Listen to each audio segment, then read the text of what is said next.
electronics.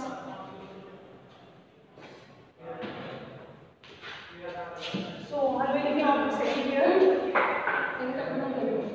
So hello electronics second year. So in this semester, like in your third semester, we are going to I'm going to teach you the two subjects. One is your electrical engineering second, ठीक है, और जो दूसरा subject है that is your EDC, ठीक है। दो जो सब्जेक्ट्स हैं आपके, ये दो सब्जेक्ट्स हैं आपको इस सेमेस्टर में पढ़ा।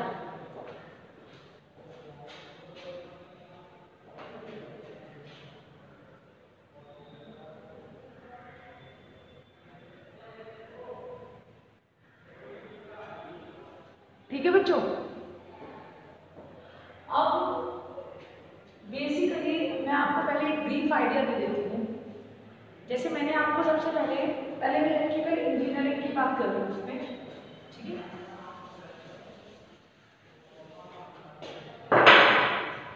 अब देखिएगा जरा, मैंने आपको जो लास्ट सेमेस्टर में जो पढ़ाया था सेकेंड सेमेस्टर में, वो मैंने आपको पढ़ाया था इलेक्ट्रिकल इंजीनियरिंग, ठीक है। क्या पढ़ाते हैं? इलेक्ट्रिकल इंजीनियरिंग PE फर्स्ट पढ़ाया था मैंने आपको, PE फर्स्ट ये पढ़ाया था मैंने आपको सेकेंड सेमेस्टर में। तो उसी के कंसेक्यूटिव, उसी के साथ साथ I am going to teach you in this semester is electrical engineering second, ठीक है। ये भी इलेक्ट्रिकल इंजीनियरिंग ही था, इलेक्ट्रिकल इंजीनियरिंग। अब जो आपका इलेक्ट्रिकल इंजीनियरिंग इसके अंदर है, ये इलेक्ट्रिकल इंजीनियरिंग में दो पार्ट आते हैं। एक तो आपका इलेक्ट्रिकल इंजीनियरिंग फर्स्ट, जो आप ऑलरेडी पढ़ चुके हो, और इसके अंदर है आपका इलेक्ट्रिकल इंजीनियरिंग 2, ठीक है। इलेक्ट्रिकल इंजीनियरिंग फर्स्ट और इलेक्ट्रिकल इंजीनियरिंग 2। अब जैसे ऑलरेडी मेरे हिसाब से, जैसे मेरा पढ़ाने का आपको पता है जो मेथड है, दैट इज लाइक जो सब्जेक्ट हम पढ़ रहे हैं वो बेसिकली कहाँ से इनहेरिट होकर आ रहा है, मतलब कहाँ से ये कनेक्टेड कहाँ से था, मतलब अपर कनेक्टेड कहाँ था, ठीक है। तो इलेक्ट्रिकल इंजीनियरिंग 1 में आपने सिर्फ क्या पढ़ा? आपने सिर्फ पढ़ा मटीरियल्स के बारे में, मटीरियल्स के बारे में पढ़ा, कंडक्टिंग, नॉन कंडक्टिंग, ठीक है, इंसुलेटर्स, ठीक है। नॉन कंडक्टिंग में वो इंसुलेटर आ गया, आपको कंडक्टिंग में आपके कंडक्टर और सेमी कंडक्टर्स, ठीक है। अब और इसके अंदर आपने क्या पढ़ा? आपने पढ़ा किरचॉफ लॉस पढ़े, KCL KVLs लगाना सीखे आपने, KCL KVLs लगाना सीखे आपने थ्योरम्स आपने पढ़े। मैंने आपको पहले ही बताया था कि थ्योरम, KCL KVL ये सब बेसिक है। एक बात के लिए मटीरियल के लिए तो चलो ठीक है, और सब्जेक्ट में है, लेकिन जो KCL KVL के थ्योरम्स है ये सब आपके आगे तक यूज होने वाली है, आगे के कंसेक्यूटिव सब्जेक्ट्स के, ठीक है। जैसे अभी आपको मैं पढ़ाऊंगी EDC, तो उसके अंदर भी आपका यूज होगा। आप नेक्स्ट सेमेस्टर में पढ़ेंगे NFTL, network filter and transmission lines वगैरह, वो सब कुछ भी आपके इसी के ऊपर कनेक्टेड है। मतलब जितने भी आपको प्रॉब्लम सॉल्व करनी पड़ेगी इलेक्ट्रॉनिक्स के अंदर, तो it would all be covered by these basics, ठीक है, with the help of KCL KVL and theorems, ठीक है। अब जो है, अब कहानी आती है कि मैं इलेक्ट्रिकल इंजीनियरिंग 1 से जब इलेक्ट्रिकल इंजीनियरिंग 2 पे सेकेंड से जब थर्ड सेमेस्टर में जाते हैं, तो how it is connected, these are the different subjects और these are the part of the one subject in a different semesters. तो इसको जैसे मैं अगर आपको बताऊं बच्चों, तो इलेक्ट्रिकल इंजीनियरिंग वाले में, जैसे इलेक्ट्रिकल इंजीनियरिंग में आप बेसिकली इसके बारे में कहीं कुछ नहीं पढ़ेंगे, तो फिर हम क्या पढ़ेंगे और ये कनेक्टेड कैसे होगा? इलेक्ट्रिकल इंजीनियरिंग सेकेंड में आप बेसिकली पढ़ोगे डिवाइसेस के बारे में, ना कि मटेरियल से। समझ आए मेरी बात? जितनी भी डिवाइसेस हैं, जितने भी इसके ऊपर इंस्ट्रूमेंट बने हुए हैं, डिवाइसेस कह सकते हैं आप, इंस्ट्रूमेंट कह सकते हो, ठीक है, वो आप क्या करोगे? Electrical engineering. तो ये इससे कनेक्टेड कैसे हुआ? ये इससे कनेक्टेड ऐसे हुआ है कि जितने भी यंत्र बनेंगे, जितने भी आपके प्रोग्रात्मक युक्तियाँ बनेंगी, जितनी भी आपकी प्रैक्टिकल इंस्ट्रूमेंटेशनल डिवाइसेस बनेंगी, वो सब आपकी किसकी हेल्प से बनेंगी? वो बनेगी आपकी किसी मटेरियल की हेल्प से। कोई मटेरियल तो होगा ना, उस मटेरियल की हेल्प से आप क्या करोगे? यानी इलेक्ट्रिकल इंजीनियरिंग में आपको बोर्ड में मटेरियल्स के बारे में, थ्योरम्स के बारे में बताया कि उन मटेरियल्स पे वो थ्योरम कैसे एप्लीकेबल हो, ठीक है। और आपने मटेरियल के बारे में पढ़ा, आपने केसी केबल के बारे में पढ़ा, आपने थ्योरम्स के बारे में। अब वो जो सर्किट है, वो सर्किट क्या है? आपने कहा मैंने रजिस्टर कनेक्ट कर दिया, इंडक्टर कनेक्ट कर दिया, केसीएल लगाओ, केवीएल लगाओ, ये तो समझाया मैंने आपको। तो ये सब जो चीजें हैं, ये सब चीजें हमारी समप होगी, यानी materials as well as KVL, KCL as well as theorems, ये सारी चीजें सब कनेक्टेड होके आपका एक नया subject will take the place, that is your electrical engineering section. Getting my point? तो आपके जो डिवाइसेस और जो इंस्ट्रूमेंट है, डिवाइसेस और जो इंस्ट्रूमेंट है, जैसे मैं आपको बताऊं for an example, it will be much better to get understand. जैसे आपका one phase system, one phase, three phase, ये आप किस पे अप्लाई करोगे? One phase three phase system किस पे अप्लाई करोगे? घर की लाइट्स पे, लाइट डिस्ट्रीब्यूशन पे, यानी ये किस पे अप्लाई होगा? ट्रांसफॉर्मर। ट्रांसफॉर्मर किस लिए यूज होता है? किस लिए यूज होता है ट्रांसफॉर्मर? लाइट्स को डिस्ट्रीब्यूट करने के लिए। जैसे आपने पोल में कनेक्ट किया है, ट्रांसफॉर्मर से दोनों की तरफ पोल जा रहे हैं, ठीक है। ट्रांसफॉर्मर फील्ड, लाइट को, transformer working, light is working, ठीक है। तो इस ट्रांसफॉर्मर पे लाइट कैसे कनेक्टेड है? कहते हैं एक पोल है, दो पोल है, तीन पोल है, वही चीज है। ट्रांसफॉर्मर पे आप करोगे थ्री फेज, वन फेज, और यही क्या है? Electrical engineering second. तो ये जो ट्रांसफॉर्मर है एक डिवाइस है, और इसकी जो वर्किंग है किसी का वन फेज है, थ्री फेज में।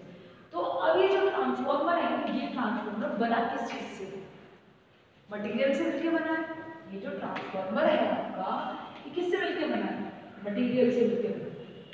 किसी मटेरियल, कोई भी चीज है किसी न किसी मटेरियल से, पदार्थ से मिलकर तो बनती है ना। उस पदार्थ की प्रॉपर्टीज क्या है? हमें कैसी प्रॉपर्टीज चाहिए, हमें कैसा आउटपुट चाहिए, ठीक है, वो हम क्या करेंगे? इस मटेरियल्स को यूज करके हम इसे क्या करेंगे? बनाएंगे। तो इसीलिए हमें डायरेक्टली ट्रांसफॉर्मर नहीं पढ़ाया जाता, हमें सबसे पहले ये बोला जाता है कि आप पहले इलेक्ट्रिकल वन पढ़ें, आप इलेक्ट्रिकल टू डायरेक्ट ना पढ़ें, देखिए पास आप तब भी हो जाओगे। जरूरी नहीं है कि आपसे इलेक्ट्रिकल टू के बारे में, इलेक्ट्रिकल वन के बारे में नहीं पूछा जाएगा, लेकिन जब आप कोर की बात करते हो, जब आप एक अच्छे ऑर्गेनाइजेशन में काम करते हो, तो आपको कोई बच्चे, आपने देखा होगा पॉलिटेक्निक करते हैं, बीटेक करते हैं, और इंजीनियर साइंटिस्ट के कोर्स में निकल जाते हैं, ठीक है। किसी का रिसर्च एरिया बहुत अच्छा है, तो रिसर्च एरिया कब अच्छा होगा? जब आपको ये पता होगा कि हमें आउटपुट कैसे चाहिए। मुझे पता है मुझे थ्री फेज सिस्टम बनाना है, थ्री फेज सिस्टम में मुझे पावर कितनी चाहिए, मुझे कंजप्शन क्या चाहिए। हम चाहते हैं कि हमारी जो एनर्जी लॉस हो रही है वो कम हो, और हमारी जो आउटपुट है वो बढ़िया चाहिए। मतलब मुझे एफिशिएंसी क्या चाहिए किसी ट्रांसफॉर्मर की? बढ़िया चाहिए। अलग अलग कंपनी के अलग ट्रांसफॉर्मर्स होते हैं, ठीक है। तो हम बेसिकली क्या चाहते हैं? ट्रांसफॉर्मर ऐसा नहीं कि सिर्फ घर के लिए यूज होते हैं, हर जगह मोटर्स में, इंडक्शन मोटर्स में, हर जगह पे आपको कुछ ना कुछ ट्रांसफॉर्मर वगैरह, ये सब चीज़ें सिंपल जो आप सिंपली फोन्स वगैरह सिंपली आप जो घर में जो आपके गेम्स वगैरह होते हैं, बच्चों के खिलौने होते हैं, गाड़ी होती है, ठीक है, हर एक चीज़ के अंदर आपकी मोटर्स लगी हुई है। तो उस मोटर की आउटपुट हर कंपनी की मोटर्स अलग अलग होगी, तो वो डिपेंड किस पे करती है कि आपने मोटर किसकी बनाई। जैसे मैं बात करूँ तांबे की बनाई, आपने कॉपर की बनाई, आपने पीतल की बनाई, तांबा कॉपर तो एक ही बात हो गया, आपने कॉपर की बनाई या ब्रास मतलब पीतल की बनाई, ठीक है, या एल्यूमिनियम की बनाई, तो उसमें कौन से वाली बेटर रहेगी, किसकी आप मोटर कौन सी दोगे अपने कस्टमर को? आप चाहते हो हमारा कस्टमर हमारे साथ जुड़े, ना कि 1 डे की क्या रहे कम्युनिकेशन में। तो हमारा फीडबैक अच्छा जाए। तो हम क्या चाहेंगे कि हम ऐसा दें कि हमारा जो कस्टमर है वो लाइफ टाइम उस चीज़ को ज़्यादा से ज़्यादा, लाइफ टाइम मतलब है उसकी लाइफ ज़्यादा हो उस चीज़ की। तो उस चीज़ को यूज़ करने के लिए हम क्या करेंगे, हमें ये पता होना चाहिए कि जो मटेरियल आप उसको एक रेगुलेटर की बनाई है, जैसे घर में भी आप कूलर यूज़ करते हो, तो यू नोज वेरी वेल कि अगर आप जैसे कूलर यूज़ कर रहे हो, उस कूलर की जो मोटर की जो वाइंडिंग है वो एल्यूमिनियम की है और एक की कॉपर की, तो कौन सी ज़्यादा चलेगी? मेल्टिंग पॉइंट किसका ज़्यादा हाई है? कॉपर। तो आपकी जो एल्यूमिनियम वाली है वो जल्दी मोटर खराब हो जाएगी, ठीक है। तो उस कंडीशन में हमें पता लग जाए कि अब उसके लिए किसका ज्ञान होना ज़्यादा जरूरी है, इसकी नॉलेज होना it's very important. That's important is just know about the materials. आपको मटीरियल्स के बारे में पता होना बहुत ज़्यादा जरूरी है। तो इसीलिए मैंने आपको बताया। अब उस मटीरियल को मिला के, जैसे आपने कहा कि मैंने मटीरियल बनाया, ठीक है, कॉपर ले लिया, ठीक है, आपने एल्यूमिनियम ले लिया, तो मटीरियल बना। अब आपके जो कंपोनेंट्स बने हुए हैं सेमीकंडक्टिंग मटीरियल्स है आपके, ठीक है। आपने जैसे आपने ट्रांजिस्टर है, ये सब कुछ पढ़ा है, ठीक है। अब समझिए इलेक्ट्रिकल में क्या, मैं ट्रांजिस्टर की बात तो नहीं करूँगी। तो जैसे मैंने रजिस्टर को कनेक्ट कर दिया, ठीक है, इंडक्टर्स को कनेक्ट कर दिया, कैपेसिटर कनेक्ट कर दिया, अब वहाँ से करंट फ्लो हो रही है, ठीक है। तो उसी को मिला के आपको सर्किट ट्रांसफार्मर में खाली वायर थोड़ा ना होगी, बहुत सारी चीज़ें होंगी, ठीक है। तो इंडक्टर कैसे बिहेव कर रहा है, कॉइल, जब आप ऐसी कॉइल बना के आप वाइंडिंग करते हो तो क्या बन गया, इंडक्टर ही तो बन गया। तो इंडक्टर कैसे बिहेव कर रहा है, मैंने यहाँ पे एक सोर्स लगा दिया, ठीक है, यहाँ पे मैंने फोर्स सैचुरेशन कर दिया, प्राइमरी वाइंडिंग लगा दी, यहाँ आर कनेक्ट कर दिया, यहाँ मैंने एल कनेक्ट कर दिया, यहाँ पे सॉरी यहाँ मैंने कैपेसिटर कनेक्ट कर दिया। तो इस तरीके से सब में मिलकर जैसे करंट आपकी फ्लो करेगी, जब आपकी करंट फ्लो करेगी तो करंट कैसे फ्लो करेगी, आर की अपनी अलग प्रॉपर्टी है, एल की अपनी अलग प्रॉपर्टी है, सी की अपनी अलग प्रॉपर्टी है। तो R and C how it would be work, तो उसको हमें दिखाने के लिए क्या करना पड़ेगा, हमें कैसे केबल की जरूरत है। फर्स्ट चीज में आपको ये पता लगी कि हमें मटेरियल की जरूरत, मटेरियल पढ़ने की जरूरत जो है इलेक्ट्रिकल सेकेंड के लिए, हमें इलेक्ट्रिकल 1 क्यों पढ़ना चाहिए, ठीक है। फिर केसीएल केबल, अब वहाँ पे थ्योरम कौन से लगा सकते हैं, ठीक है। इतने सारे मटेरियल्स हैं, सॉरी इतने सारे कंपोनेंट्स हैं, दीज आर द कंपोनेंट्स।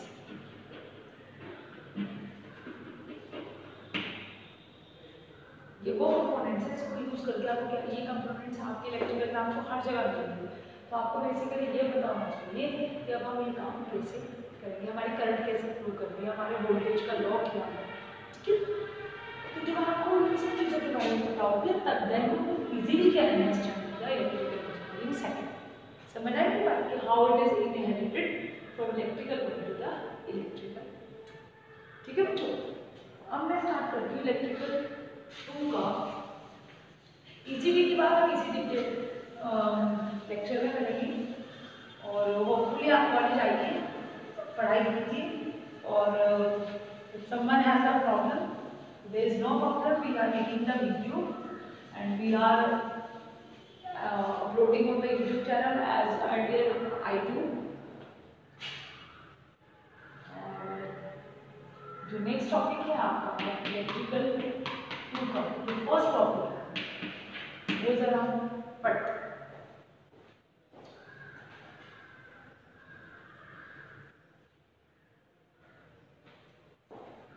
चलिए बच्चों ये देखिए,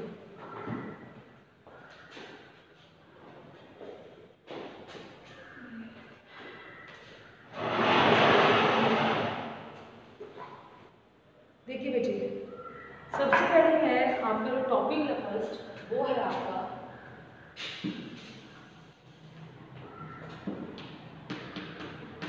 इलेक्ट्रिकल 2 का फर्स्ट टॉपिक है थ्योरी ऑफ ऑल्टरनेटिंग करंट।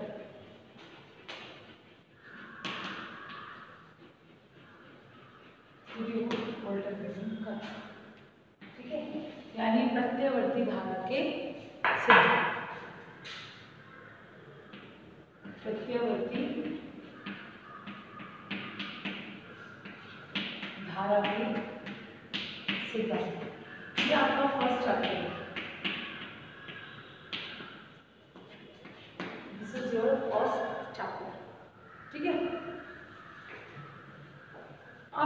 इसके अंदर मैंने आपको बता देती हूँ चैप्टर को स्टार्ट करने से पहले कि आपको इसके अंदर कौन सी बुक लेनी है। इलेक्ट्रिकल इंजीनियरिंग की जो फर्स्ट इलेक्ट्रिकल इंजीनियरिंग सेकंड की जो बुक है वो है EE2 के नाम से ही है और इसका पब्लिशर है, नहीं देखिए ना आप नोट कर लीजिए, मैं ऊपर ही लिखती हूँ आपको याद है थोड़ा सा। पब्लिशर जो प्रकाशक है इसका दैट इज नव भारत प्रकाशन, भारत प्रकाशन मेल,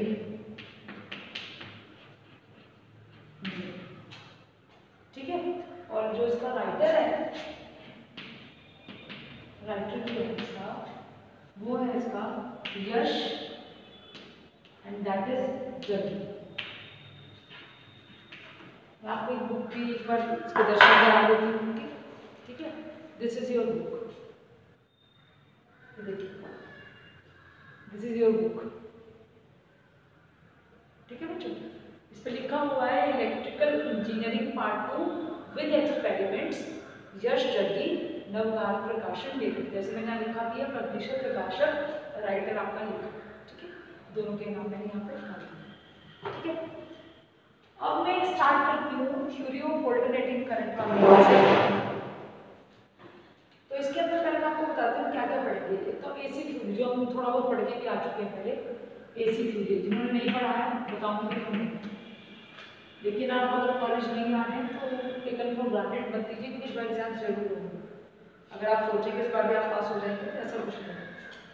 उसके बाद जो ये फर्स्ट टॉपिक है उसके अंदर सेकंड टॉपिक है आपका जो आपकी फेजर जो आपकी साइनसॉइडल क्वांटिटी है, ज्यावक्रीय राशि, ज्यावक्रीय साइनसॉइडल, साइनसॉइडल जो क्वांटिटीज है उसका फेजर रिप्रेजेंटेशन,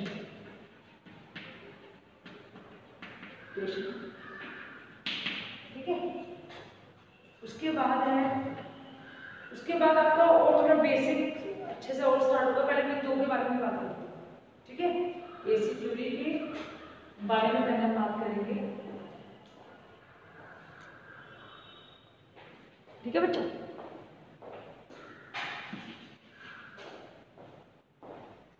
ये वो चेक करने तो आपको उधर दिखाई दे रहा है या नहीं दिखाई दे रहा, ठीक है। अब देखिए बच्चे, अब जो मैं अगर आप नोट कर लिया तो ठीक है, बाकी मैं टॉपिक स्टार्ट कर रही हूँ। बेसिक मैंने आपको बता ही दिया है, ठीक है।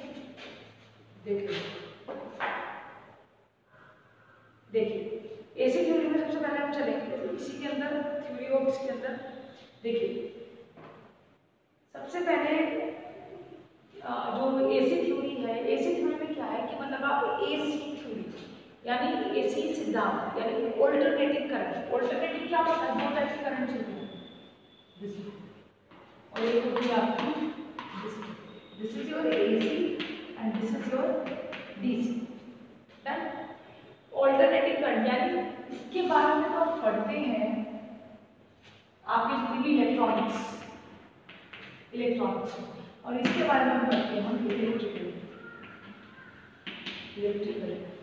ठीक है। तो हमारा जो पूरा फोकस है दैट इज मतलब your all electrical engineering is moving around this is the basic, ठीक है। तो इसी को हम साइनसॉइडल बोलते हैं। साइन फॉर्म, साइन ऐसे होता है ना, साइन वेव ऐसे बनती है ना, तो ये साइन वेव है, इसको साइनसॉइडल जो मैंने बोला। तो अभी हम सबसे पहले इसी थ्योरी पढ़ रहे हैं, इसी के बारे में। ये एसी जो है ऑल्टरनेटिंग, ऑल्टरनेटिंग का मतलब क्या होता है, ऑल्टरनेटिंग का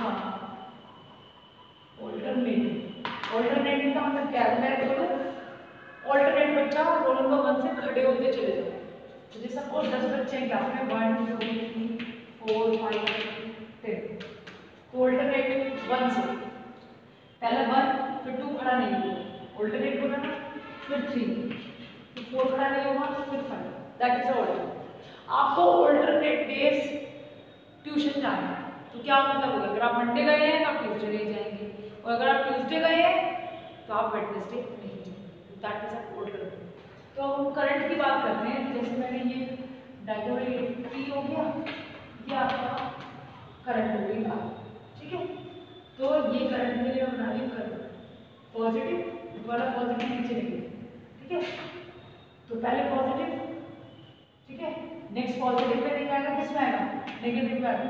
और अगर मैं इसकी बात करूँ तो ये दो पॉजिटिव पॉजिटिव, तो ये डायरेक्ट करंट, इसको डीसी को बोलते हैं डायरेक्ट करंट। और ये क्या है, ऑल्टरनेटिव करंट। एक बार है जैसे 1 2 3 4, तो 2 पे नहीं है, फिर 3 पे, फिर 4 पे, जैसे इसमें 1 पे नहीं है तो इसमें किस पे है, negative. That is your alternative, ठीक है। तो अब हम सबसे पहले इसके अंदर जो फर्स्ट टॉपिक मैंने भी आपको लिखवाया, उसमें टॉपिक का नाम लिख लीजिए,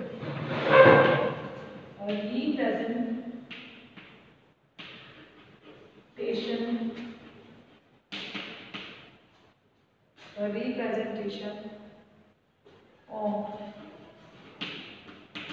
sinusoidal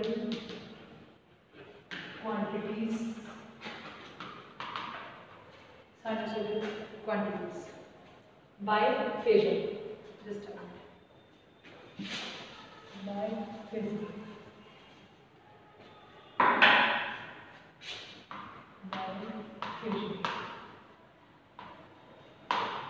फेजर मैं बताऊंगी, इसमें मैं बुझाने वाली बात नहीं, तो पहले मैं आपको बता रही हूँ।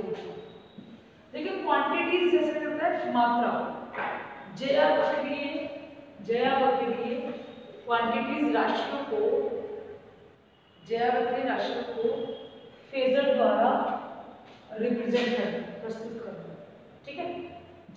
अब थोड़ा हिंदी से इंग्लिश की तरफ मूव करना शुरू करो कि आपको बोलना ना आता हो लेकिन आपको समझना आता हो कि सामने हम क्या कह रहे हैं। Then you will be slowly you will be moved towards English, ठीक है। So that you can be fluent in very efficient manner. तो जैसे मैं बता रही हूँ कि ज्यामितीय राशियों को हम फेजर के द्वारा कैसे दिखा सकते हैं, तो ये इसका फर्स्ट टॉपिक है इसी। अब इसमें सबसे पहले फेजर डायग्राम में तो हम बाद में बताएंगे, सबसे पहले हम ये बताते हैं इसके अंदर कि इसने कहा ये है कि ज्यामितीय राशियों का फेजर रिप्रेजेंटेशन करो, ठीक है। तो फेजर रिप्रेजेंटेशन आप कब करेंगे, जब आपको राशि पता होगा, ठीक है, क्वांटिटीज पता होगा। जो क्वांटिटीज होती है वो चाहे साइनसॉइडल हो चाहे कुछ भी हो, quantities it has two types, ठीक है। You can be categorised in two types. One is your, इसका बोलते हो सदिश और अदिश, समझ रहे मेरी बात, सदिश और अदिश। इसको इंग्लिश में क्या बोलते हो, सदिश, और एक होती है अदिश, ठीक है।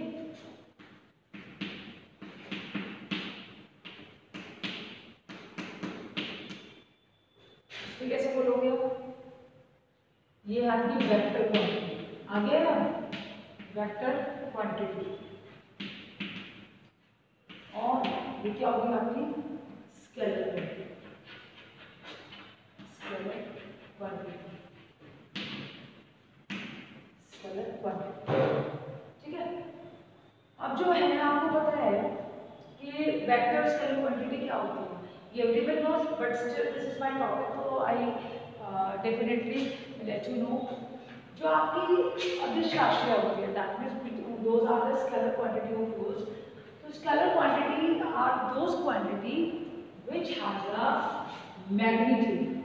क्या होता है इसमें, मैग्नीट्यूड मतलब परिमाण होता है, परिमाण होता है, मैग्नीट्यूड होता है, but there is no direction, there is no direction. It means इसमें दिशा नहीं। जैसे आपने कहा कि मैं 4 किलोमीटर चला, ठीक है, तो 4 किलोमीटर चले और आपने ये नहीं बताया कि मैं 4 किलोमीटर किस तरफ चला, साउथ में चला, नॉर्थ में चला, ठीक है, दिशा नहीं बताई, तो that is our scalar quantity, ठीक है। जैसे मैंने कहा कि मैं 4 किलो चीनी ली, तो 4 किलो चीनी क्या है आपका मैग्नीट्यूड है, but mass has no direction, तो मास जो हो गया आपका वो क्या हो गया आपका स्केलर हो गया। समझ आ गया? उसके बाद है vector quantity. Vector quantities are those quantity those have a magnitude as well as direction। मैंने कहा मैं 4 किलोमीटर उत्तर पूर्व की तरफ चला, मैं 4 घंटे 4 किलोमीटर प्रति घंटे की स्पीड से चाल से पश्चिम दिशा की तरफ चला या उत्तर दिशा की तरफ चला या एक्सपायरेट किसी भी डायरेक्शन की तरफ चला, तो इसमें आपका मैग्नीट्यूड भी है और you have a direction also, so that is considered as a vector quantity. आई मेरी बात समझ? ये आपका क्या हो गया वेक्टर क्वांटिटी, और वो क्या होगा कि स्केलर क्वांटिटी। ठीक है, तो अगर एग्जांपल आपका अदिश राशि का और एक आपका सदिश, तो आपका अदिश राशि का और एक आपका सदिश राशि का, तो आपकी जो अदिश राशियां हैं मतलब आपकी जो स्केलर क्वांटिटीज है वो क्या क्या है, टेम्परेचर हो गया, आपकी लेंथ हो गई, करंट हो गया, पोटेंशियल डिफरेंस हो गया, फ्रीक्वेंसी हो गई आपका चार्ज हो गया, आपकी एनर्जी हो गई, टाइम हो गया, these all are your scalar quantity। ठीक है, और अगर मैं बात करूं आपकी वेक्टर क्वांटिटीज की, तो वेक्टर क्वांटिटीज में आपकी कौन कौन सी आ जाएगी, आपकी स्पीड आ जाएगी, आपका मोमेंटम आ जाएगा। ठीक है, ये सब आपकी क्या आ जाएगी वेक्टर क्वांटिटी, मतलब जिसमें डायरेक्शन है। ठीक है, अब बात आती है इस स्केलर क्वांटिटीज, जो आपकी स्केलर क्वांटिटीज हैं, ये स्केलर क्वांटिटीज क्योंकि मुझे फेजर रिप्रेजेंटेशन दिखाना है। ठीक है, तो स्केलर क्वांटिटीज को हम किस, जैसे मतलब आपने कहा कि मैं 5 किलोमीटर पहले उत्तर में चला, फिर 10 किलोमीटर मैं पूर्व में चला, तो टोटल कितने चले, टोटल आप कितने चले, तो उस टोटल को कैलकुलेट करने का स्टाइल के 5 + 10 जोड़ दे और आपका निकल जाएगा, ऐसा नहीं होता। आपको स्केलर क्वांटिटीज को हम क्या करते हैं अलजेब्रिक मेथड के द्वारा, अंक विधि द्वारा जोड़ा या घटाया जाता है। ठीक है, अब जैसे मैंने कहा कि इसमें बोला सॉरी स्केलर क्वांटिटी में तो आपका डायरेक्शन होती ही नहीं, वो एग्जांपल आपका वेक्टर क्वांटिटी में। ठीक है, जो आपकी स्केलर क्वांटिटी है क्योंकि उसमें सिर्फ मैग्नीट्यूड होता है, आपने कहा मैंने 4 किलो चीनी ली, फिर मैंने 1 किलो नमक लिया, तो आपका टोटल कितना वेट हो जाएगा, सिंपली जोड़ कितना हो गया 4 + 1 कितना हो गया 5, यानी आपके पास 5 किलो टोटल मैग्नीट्यूड है जो आपने कैरी किया। ठीक है, अब आपने कहा 5 किलो मेरे पास चीनी थी और मेरी थैली फट गई और मैंने उसे बनवाया तो 2 किलो रह गए, 2 किलो गिर गए, तो आपने क्या किया सिंपली सब्ट्रैक्ट कर दिया, कितनी बची 3 किलो। तो यानी स्केलर क्वांटिटीज को हम सिंपली इससे जोड़ सकते हैं, अलजेब्रिक मेथड से सिंपली जोड़ या घटा सकते हैं। अब दूसरा है आपका सदिश राशि वेक्टर क्वांटिटी। ठीक है, तो वेक्टर क्वांटिटी में मैंने आपसे बताया इसमें मैग्नीट्यूड भी होगा और इसमें डायरेक्शन भी होगी। ठीक है, मैग्नीट्यूड भी होगा और डायरेक्शन भी होगी। तो जो आपकी वेक्टर क्वांटिटी है, ये क्वांटिटीज एक क्वांटिटीज को केवल मैग्नीट्यूड द्वारा ही पूरा जैसे मैंने उसमें सिंपल जोड़ दिया घटा दिया, इसमें ऐसा नहीं हो सकता वेक्टर क्वांटिटी में, क्योंकि इसमें डायरेक्शन भी है। इसके लिए हमें ग्राफिकल मेथड का यूज करना है, इसका ग्राफिकल, जिसको मैंने फेजर कहा यानी लेखा चित्र।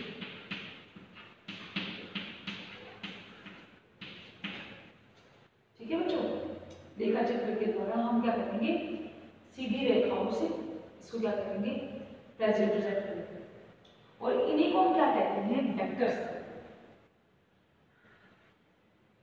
इन्हीं को इन वेक्टर्स को भी ऐसे दिखाओगे, फिर हम इधर चले टोटल कितना चले इतना। तो आपने क्या किया रेखाओं का प्रयोग किया, लाइंस का यूज किया, तो इसी को हम क्या बोलते हैं phases. These are the vector ना, वेक्टर पढ़ा है आपने वेक्टर्स, फिजिक्स में भी पढ़ा होगा, मैथ्स में भी पढ़ा। तो ये आपके लिए फेज है। तो ये आपका क्या हो जाएगा, अभी किसी लाइन के किनारों पर बने हुए तीर के निशान से, जैसे ये है तीर के निशान से राशि की दिशा का, अगर मैंने कहा कि इधर चले, ये आपने इधर की तरफ लगाया, इस लाइन पे आपने एरो इस तरफ लगाया, तो ये तीर का निशान बता रहा है कि आप इस डायरेक्शन में चल रहे हो।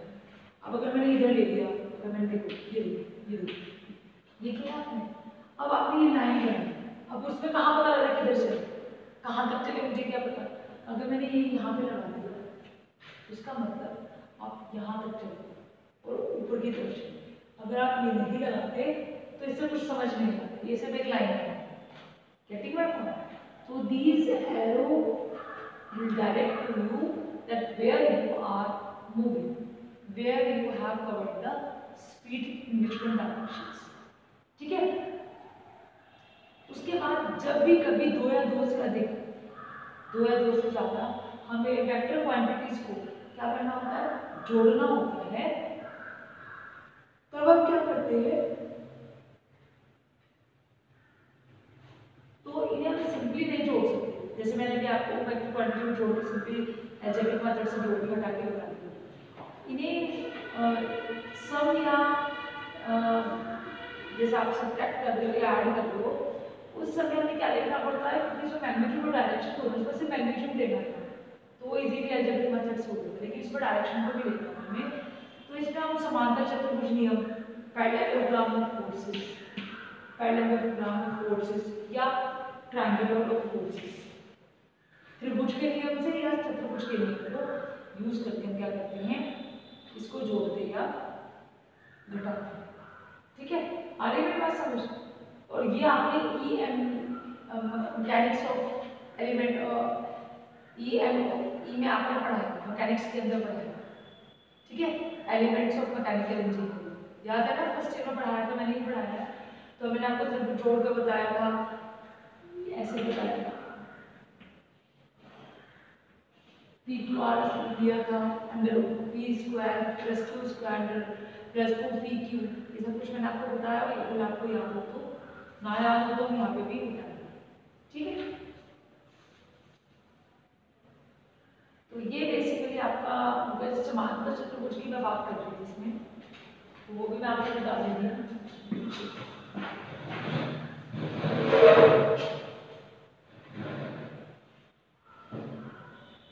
ठीक है, अब जैसे ये आपका पी हो गया, ये आपका क्यू हो गया। ठीक है, ये पी, ये आपका इनिशियल हो गया।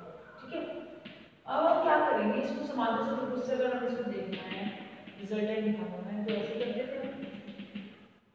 ठीक है, ये ओपी के बराबर ये ओपी हो जाएगा और ओपी के बराबर ये ओपी हो जाएगा। ठीक है, और फिर एक हमने इसमें एक डायगोनल डालना था, यानी कि कर्ण डालना। ठीक है, अरे मेरी बात समझ, ये क्या हो जाएगा, ये बल का समांतर चतुर्भुज नियम। ठीक है, इसी तरह से हम बल के त्रिभुज के द्वारा करना हो तो भी कर सकते हैं। जैसे मैंने कहा ये हो गया पी, ये हो गया आपका क्यू, यहाँ इसका जाएगा जी, तो ये त्रिभुज। तो ये तो दो मेथड हो गया आपका एडिशन, और उसके बाद जो नेक्स्ट आएगा वो आएगा आपका सब्ट्रैक्शन। ठीक है, तो ये तो त्रिभुज के द्वारा जोड़ना और घटाना है। इसके बाद जो नेक्स्ट टॉपिक आता है वो आता है कि वेक्टर की हेल्प से आप कैसे रिप्रेजेंट करते हो बाय द फेजर डायग्राम। समझ आई मेरी बात, क्लियर है या नहीं है? आई थिंक ये वीडियोस आपको और ज़्यादा क्लियर होंगी। ठीक है, आप एक बार इसको नोट कर लो, नोट कर लीजिए, उसके बाद मैं नेक्स्ट की तरफ मूव करूँगी इसकी। ठीक है,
बट इसको नोट कीजिए, और जो मैंने पब्लिशर का नाम इधर आपको बताया जो है, पब्लिशर का नाम, राइटर का नाम, इसको आप प्लीज़ ज़रूर देख लीजिए।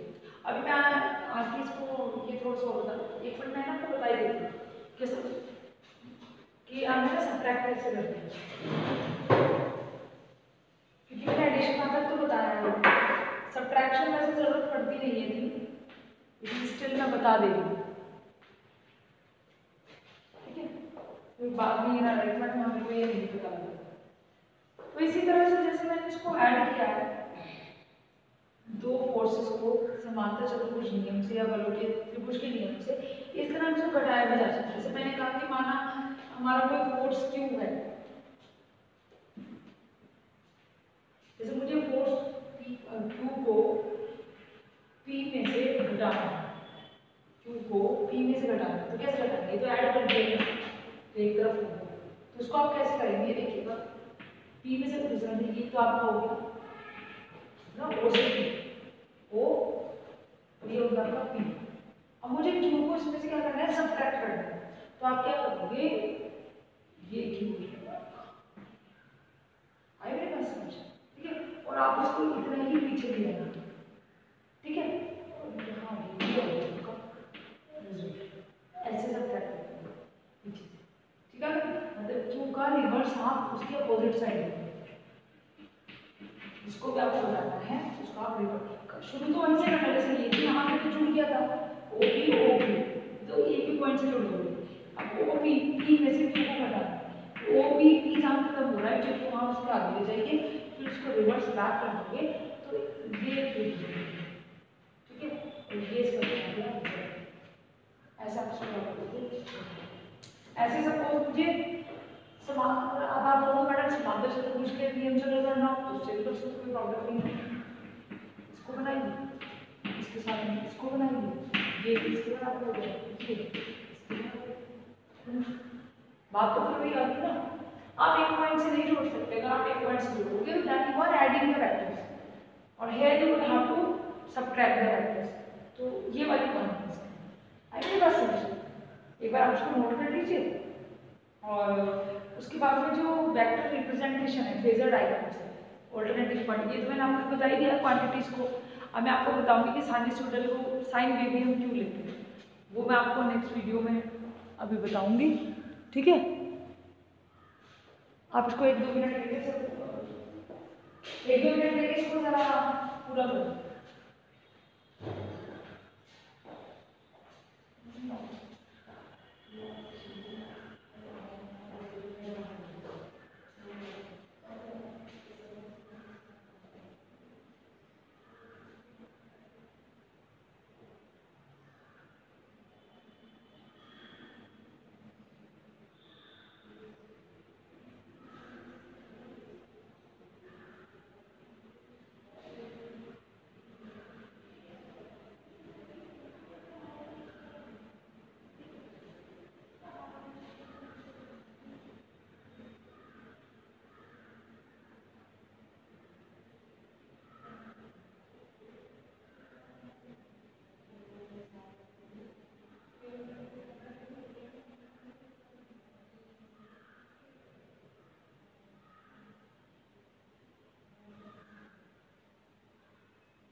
चलो बच्चों, लास्ट नेक्स्ट और जो टॉपिक है वो आपका वो हम नेक्स्ट वाले क्लासेस के अंदर करेंगे, नेक्स्ट लेक्चर में, दैट मीन्स टुमारो।